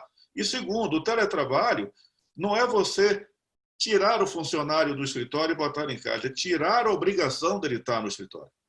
É pensar realmente quando ele precisa estar no escritório, quando faz sentido e quando não, aonde ele produz mais. Então, repara que, mais uma vez, aquela frase do Alvin, que eu adoro, né? Que é: o século é para quem conseguir aprender muito rápido, desaprender e reaprender. Na gente olhar o problema e tentar encarar o problema e resolvê-lo. Mas acho que vocês todos estão botando isso muito claro. Tem essa ligação com os outros webinars que a gente já teve. E agora eu vou passar aqui algumas perguntas do público. Eu acho que você já respondeu mais ou menos, Duda, mas tem uma pergunta aqui direta para você, do Gilvan. É o seguinte: você acredita que vai ter um pico de demanda de eventos quando a pandemia passar? Sem dúvida. Sem dúvida. Acho que falamos disso, acho que até marquei essa pergunta que já foi respondida durante o papo. Sem dúvida. Não, pandemia passar não significando, não compreendendo isso como o relaxamento que o governo A ou B farão. Não é isso. Quando a gente tiver condições, né, sem dúvida, e vai ser crescente de forma gradativa, né? Não vai ser Ou vacina ou tratamento, né? Na hora que isso tiver maior clareza, a gente vai pouco a pouco sentindo essa demanda, mas vai ser enorme, sem dúvida nenhuma. Aqui também tem outra pergunta da Fernanda Mendonça, eu acho que já foi mais ou menos respondido, mas ela pergunta: vocês acreditam na viabilidade de transformar os eventos já agendados, quer dizer, os eventos que já estavam previstos, em rodadas de negócios com estandes virtuais? Eu acho muito complexo. Eu estou envolvido em algumas feiras, entre elas a APAS, que é a maior feira de varejistas supermercadistas do mundo, né? E a gente acredita que é complexo, porque a experiência do stand, ela é uma experiência sensorial também, né? Então, eu acho que você pode ter algum tipo de alternativa, mas esse a gente acho que não consegue substituir pelo digital. Legal. Só fazendo um complemento, né? Lá atrás, quando eu era ainda do comércio exterior, eu costumo dizer que na minha outra vida, eu comecei com rodadas de negócios internacionais. Eu pegava empresários brasileiros, levava para o exterior para participar de eventos, feiras de negócios, rodadas de negócios, e vice-versa, né? Pegava os caras lá fora e trazia para cá. O Arnold falou, né? Perfeito. É sensorial, né? Você traz o cara para a sua arena, né? O cara tá lá na sua arena, provando o produto, experimentando, né? Nós temos grandes feiras aqui no Brasil. Francal, pegando, cheirando, vendo.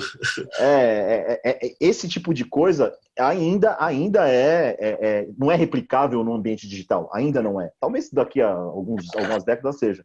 Mas assim, tem produto aí, tá? Isso tem, assim, mas de novo, é um outro produto, né? É uma rodada de negócio.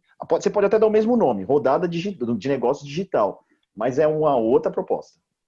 É tipo cinema Eu e acho teatro. que São coisas diferentes. eu acho que esse momento da história, da produção industrial, da inovação, está nos provocando aquele pensamento de quem fazia, quem construía charrete, até entender que o negócio correto não era charrete, o negócio era transporte. Aí o cara criou o carro.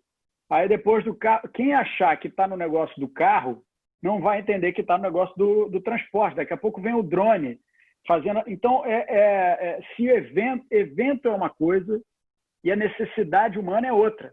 A gente tem que procurar entender qual é a necessidade que a gente está respondendo. Exato. Se a gente achar que o nosso negócio é evento, daqui a pouco vem o cara que criou o carro e ultrapassa o cara que criou a charrete, né? Eu acho que a gente tem que entender qual é a necessidade. E cada evento tem uma necessidade específica que está atendendo. Não são todos os eventos que são iguais. Então, por isso que o foco tem que ser crescente no consumidor. Qual é a necessidade do consumidor que o meu negócio responde? Legal, agora eu não posso mais fazer desse jeito, eu vou fazer de outro. Então, eu acho que... Mas o foco no cliente. No cliente total. Perfeito. Eu acho que você você definiu muito bem daquilo que eu falei do problema, né? Eu acho que você amarrou muito bem, que é aquela história. O que define o negócio é a necessidade do cliente, é o problema, e não a solução que você está dando. A solução é um como que vai durar até alguém oferecer outro. Né? E até aquele conselho da criação, da destruição criativa. Se algum produto pode substituir o seu e matar o seu, é melhor que ele seja seu. Ou seja, você inclusive pensar em como matar um produto seu, que às vezes é vitorioso, por um que vai ter uma vida mais longa. Então, acho que muito bem colocado o que vocês três colocaram aqui quanto à pergunta. Olha que post, Roberto, eu vou mostrar aqui. Um grande amigo meu, o Lawrence, que é um grande amigo, fez esse post aqui agora, enquanto a gente estava. Ele coloca assim: novo mundo, agora é fazer conta. Olha essa imagem, vê se vocês conseguem ver isso daqui. É uma sala de espetáculos, de teatro, que tirou algumas cadeiras. É uma imagem, né, para fazer... Ele falou, um novo mundo, distanciamento, você vai lá com o seu companheiro, a sua companheira, vai lá, senta e você tem 1,5 m, 2 metros de distância. É óbvio que se for, nesse exemplo aqui, teatro, se forem para o mesmo modelo mental, a conta não vai fechar. Aliás, as próprias lives de artistas, há 3 meses atrás, os artistas não aceitavam. Pô, mas eu sou o contratante aqui, eu sou o contratante aqui de Vitória da Conquista, na Bahia, vou contratar o artista tal para tocar na minha cidade, pagar o cachê dele para vender 5 mil ingressos, ou 3 mil ingressos, ou 10 mil ingressos.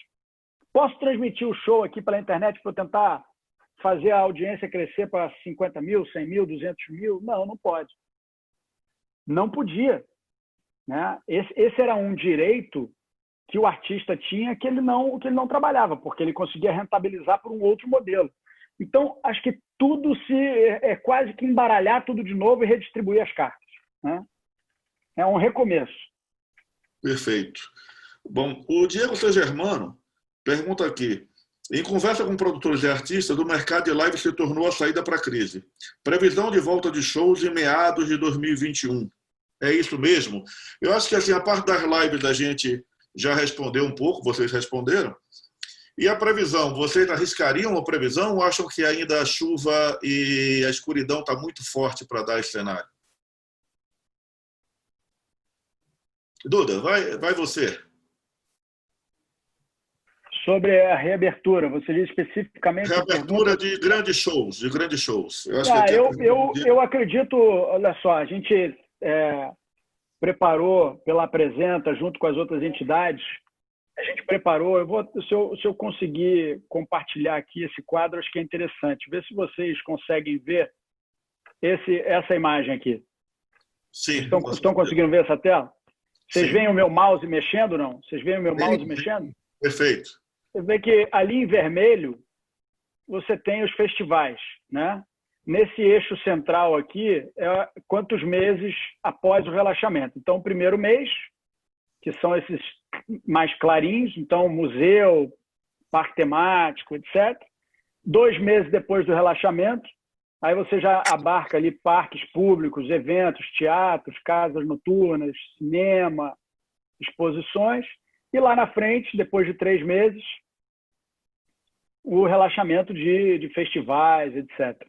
É o que a gente falou, né? Isso aqui é uma ilustração gráfica feita pela turma da Apresenta, com a Ingresse e outras entidades, que é sobre o fato de que o próprio Tomé colocou aqui, de que nós seremos, alguns dos nossos segmentos serão os últimos a voltar, e que tem a ver com essa imagem do teatro tirando assentos, né? Será que é viável? Fecha a conta, você... Talvez cinema, sim. Eu estava conversando numa outra live com um grande player do setor de cinema, e ele me falava que a indústria de cinema já trabalha com uma ocupação média das salas muito baixa. Porque se você considerar segunda, terça, quarta, quinta, são ocupações muito baixas. O que vai acontecer? Legal, a gente vai ter que baixar de 100% para 50% a capacidade, significa que ele vai deixar de faturar o pico, que é sexta, sábado, domingo, mas como tem uma super demanda, talvez as pessoas, porque precisam ir ao cinema, topem mudar o plano, consigam ir terça, quarta, segunda, coisa que há algum tempo atrás não iriam, ou iriam menos. Então, é uma grande adaptação. E isso tudo com o fantasma da segunda onda, da terceira onda. Então, assim, definitivamente não vai ser uma tarefa fácil, né? Eu vi uma pergunta aqui do meu querido Duda Pamplona, grande ex-piloto de Stock Car, chefe de equipe. Ele perguntava aqui sobre os Sertões. Rally. Isso, sobre o Rally dos Sertões, Duda. A ideia, né, ele foi adiado, ele tá sendo considerado um novo calendário, né? Ele está marcado e tem um novo calendário, mas a natureza da atividade dos Sertões é uma natureza de menor aglomeração, né? Então, esse ano ele larga de São Paulo, chega em Jericoacoara, no Ceará, e ele passa, claro que tem uma responsabilidade, vão de novo exigir novos protocolos, porque você não quer sair com uma equipe eventualmente contaminada, que vá passando o Brasil adentro, espalhando o vírus. Então, também vão ter novos protocolos, etc. Mas, lembrando que os Sertões, ele representa um segmento do live entertainment que, na minha opinião, vai bombar mais rápido do que outros. Vai ser um dos primeiros, que é de experiência. Tirando os 300 pilotos que competem, na verdade, dos 300, deve ter uns 30 que competem para chegar em primeiro, a maioria compete, etc., pelo prazer. E as pessoas vão estar sedentas por experiência, por natureza, por vida, por memória, por fazer experiências com seus amigos, com sua família. Então, eu vejo que algumas atividades, alguns temas vão surfar primeiro as ondas do que outros. Bom, falar com esses três aqui é uma dificuldade, porque tem muito conteúdo, tem muita história, e a gente já está aproximando das 15h30. Eu vou passar aqui uma última pergunta, que eu vou condensar, que muita gente fez essa mesma pergunta, de forma diferente, eu não vou citar os nomes, e depois todas as perguntas vão ser enviadas para vocês poderem responder através da gente ou diretamente.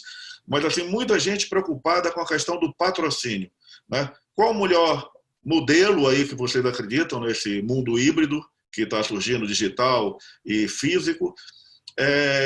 No digital é melhor cobrar ou patrocinar? E também esse mercado de patrocínio, que ele vai sofrer muito com a crise, né? Provavelmente vai, mas tem essa pergunta aqui. Então, qual o caminho de patrocínio dos eventos e se esse mercado vai sofrer muito? E terceiro, a questão de gratuito versus pago versus patrocinado. Arnold, Tomé e Duda. Olha, eu acho que teve um boom de patrocínio agora nesse começo de pandemia, pelas lives serem novas, pela verba estar ali, o que, que eu faço com esse dinheiro que já estava alocado no meu budget, né? Eu recentemente participei de uma negociação de um patrocínio, não vou citar o nome do artista nem o patrocinador, mas eu achei um montante surreal para uma live, né?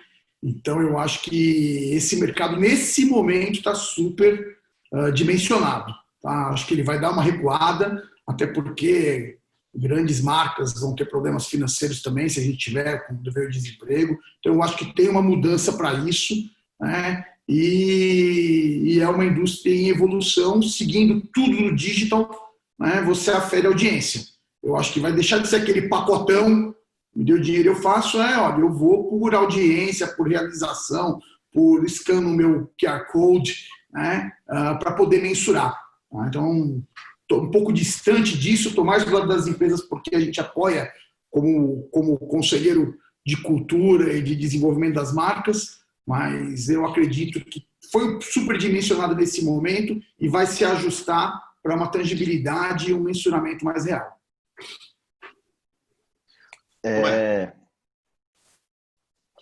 Olha, falando falando de comunidades, tá? O mundo nunca precisou, e as marcas, né, nunca precisaram tanto de uma causa, sabe? Para aderir, para se identificar, para se conectar melhor com os seus clientes. Então, eu vejo, assim, tem grana na mesa, gente, né? O Arnold, ele falou uma coisa que eu super concordo também. Então, o pessoal está tateando. Então, aquele orçamento de marketing que já estava aprovado, o cara que assina o cheque, ele quer gastar aquele dinheiro, né? Vai que no ano que vem menos, né? Aquela história. Então, realmente, nesse momento, a gente está algumas empresas, né, estão inflacionando o mercado, porque é tudo novo, estão tateando ainda, descobrindo, né, qual que é o modelo ideal, qual que é o valor, né, que corresponde à realidade. Mas eu iria para assim, não iria tanto queria colocar, não tanto a grana disponível, mas daqui para frente, quem que vai colocar grana e aonde vai colocar grana. Uma aposta que eu faria era nas causas, sabe? Pensar em causas, pensar em comunidades, né, como eu já falei antes. Cara, essa empresa aqui, com quem que ela dialoga? Com N comunidades, com N perfil. Eu acho importante também olhar muito para o psicográfico, porque a gente, acho que os três trabalhamos com, o Duda talvez um pouco menos, é um pouco mais geral, mas quem que paga para ir no evento, falando de quem vai pagar a conta? É um cara, classe A, B, C, né? Para essas pessoas, elas vão demorar um pouco para se aglomerar. A classe D, E não se desaglomerou, né? A realidade da periferia, ela é diferente da realidade aqui do meu bairro, dos bairros ricos, é diferente. Então, assim, dependendo de quem paga a conta do seu evento, não vai mudar muito, ou vai recuperar rápido. As pessoas que eu conheço do meu ciclo de convivência, elas não vão sair de casa, elas não vão pegar um voo tão cedo, então elas não vão pagar para ir no evento tão cedo. Agora, quem que vai pagar para ter o evento? Então, acho que essa pergunta tem que ser feita, né? E se vai pagar, por que vai pagar? Eu preferiria, nesse momento, ser honesto com o cliente, falar, cara, eu vou colocar você para se comunicar com essa comunidade, para dialogar com esse público, do que falar, a sua marca vai aparecer para não sei quantos milhões de pessoas. Ótimo. Duda? Eu concordo, tem um pouco a adicionar nos dois comentários. Acho que o fato é que o mercado será menor. O mercado de patrocínio vai ser bastante menor, e as marcas serão mais seletivas naquelas experiências que efetivamente geram relevância para elas, né? Eu acho que o digital, eu num certo congresso, uns 6 meses atrás, compartilhei essa ideia da seguinte forma: a televisão, né, de para muitos, né? E questiona-se muito a eficiência, porque você dá um tiro de bazuca, às vezes, dependendo do teu desafio de negócio como marca, você dá um tiro, né, de bazuca e você joga dinheiro, às vezes, numa certa parcela de ineficiência, porque você não sabe quem exatamente você está atingindo, você tem a mídia, etc., mas você tem de para muitos. Por outro lado, você tem o digital, que é de para um. Você escolhe quase que eu quero falar no CEP tal, quero falar com o senhor Fernando Tomé. né? É de 1 para 1. Mas, por outro lado, se de um lado ela é extremamente eficiente do ponto de vista de investimento, do outro lado ela é absolutamente pouco relevante. Ela não envolve, ela não emociona, ela é fria, ela não traz prestígio, né, para a marca. Coisa que a televisão, o modelo televisão, se bem feito dentro de uma boa grade, de um bom conteúdo, ele te entrega isso. O entretenimento ao vivo presencial, por outro lado, você está 100% no teu target, né? 100% no teu target, e aquele cliente que está ali presencial, eu brinco que ele tem peso 3. Ele tem peso 3. Se no digital o cliente tem peso 1, porque ele vale tanto quanto ele pesa. Se na televisão ele tem peso meio, porque você bota lá e você não retorna tudo que você colocou. Estou falando em tese, né, gente? Porque tem exceções a todos os exemplos que eu estou dando. No entretenimento, aquele consumidor ele tem peso 3, porque ele sai com a tua mensagem com muito mais qualidade, porque você, de fato, emocionou, você fez parte daquela jornada dele. Então, e não é um melhor do que o outro. De novo, é o E. É a combinação ótima das abordagens que vai te dar o melhor retorno, misturando, né, as plataformas, quaisquer que sejam. Eu usei o exemplo aqui de televisão, mas poderia ser o rádio também, de um para muitos. Né? A mídia tradicional ou o jornal, de um para muitos.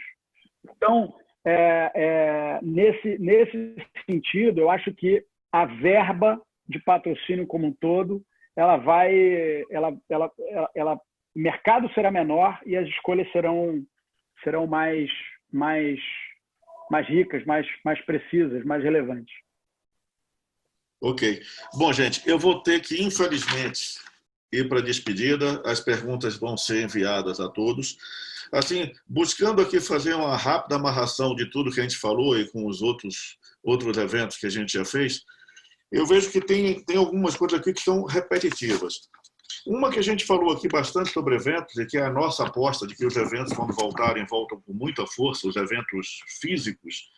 E assim, nós sabemos que o online vai crescer, vai melhorar, vai vir realidade aumentada, mixed reality, etc. Mas o evento real deve voltar por tudo que a gente falou, especialmente pelo que o Duda chamou a atenção, e eu concordo muito. Tudo que é raro atrai atenção, tudo que é raro tem valor. E, aliás, tudo que tem muito valor é raro. Então, as pessoas estão ansiosas, estão aspiracionando voltar ao mundo desse convívio. Então, é algo que ficou muito marcado aqui. Outra coisa que a gente tem falado em todos os eventos, no evento passado sobre futuro do trabalho, o João Cordeiro, o Bragaroli e a Ana Lúcia Couto falaram muito fortemente, eu acho que vocês estão falando também. O mundo que vem aí, ele tem que ser mais humano, né? A questão das empresas mais humanas, vai ser um público mais humano, mais existencialista, que vai dar mais valor às experiências. E aí o Tomé chamou a atenção de uma coisa que ele chamou de causas, e também falou dos porquês. A gente tem que parar um pouquinho desses como e voltar aos porquês. Eu acho que o porquê vai vir muito mais à tona. Eu acho que ficou muito marcado aqui esse ponto também nessa discussão. Né? Os eventos devem procurar ter mais deleite, mais mágica, né? Mais envolvimento, tocar o consumidor como um todo. E aí, uma outra coisa que surgiu aqui, e algo que eu discuto muito, eu acho que vou ter oportunidade de até discutir isso, e na passada também a gente falou um pouquinho, que é a questão do protagonismo. A gente falou em união. Né? Eu acho que a gente tem que ver muito essa questão de união. Está todo mundo dentro do mesmo barco, ou está na mesma tempestade em barco diferente, tem várias formas de encarar, mas ou a gente realmente tem a união de tentar solucionar o problema ou não vai resolver. Mas tem uma outra ponta que eu acredito muito, que é o protagonismo. Né? O brasileiro tem muito dessa questão de o governo vai resolver, é papel do governador, do presidente e tal, e falta um pouco até o que a Lindália Junqueira falou aqui em um dos webinars, que é o tal da pentahélice, né? Governo, sociedade, empresas, academia, todo mundo caminhando junto. E aí, para encerrar realmente, eu vi o seguinte, quando chegou o coronavírus, eu pensei que eu estava vendo um filme de ficção científica, né? Veio um extraterrestre, chegou no mundo e o mundo inteiro se uniu para derrotar o mundo que está em guerra, para a guerra, para derrotar. Mas no Brasil a gente está vivendo um fenômeno aí meio Walking Dead, né? Grupinhos tentando cada um salvar a si próprio, resolvendo o problema e deixando o restante, né? Não generalizando, não dizendo que são todos, mas assim, eu acho que a gente, como o Arnold falou, como o Duda falou, o Fernando falou, ainda tem muita gente procurando resolver algo setorial, algo próprio, algo individual, e um pouco de falta de protagonismo, jogando essa culpa para o governo, etc. Então, eu acho que, indiretamente e acidentalmente, um evento que era para falar só de futuro de eventos, a gente acabou trilhando algo mais pesado. Então, eu queria agradecer a todos. A gente já estourou o tempo aí em mais de 10 minutos. Vocês todos vão receber as perguntas. Muito obrigado pelo tempo de vocês e pelos conhecimentos compartilhados de maneira tão aberta. E aí eu faria mais uma rodada só. Obrigado, Roberto. Fazer seus comentários finais. Duda? Obrigado. Não, eu queria agradecer a todo mundo, desejar um ótimo fim de tarde aí. Meu amigo Arnold, obrigado pela ponte, pelo convite para a gente estar aqui. Fernando, prazer te conhecer. E é isso. Um abraço a todos. Obrigado. Fernando.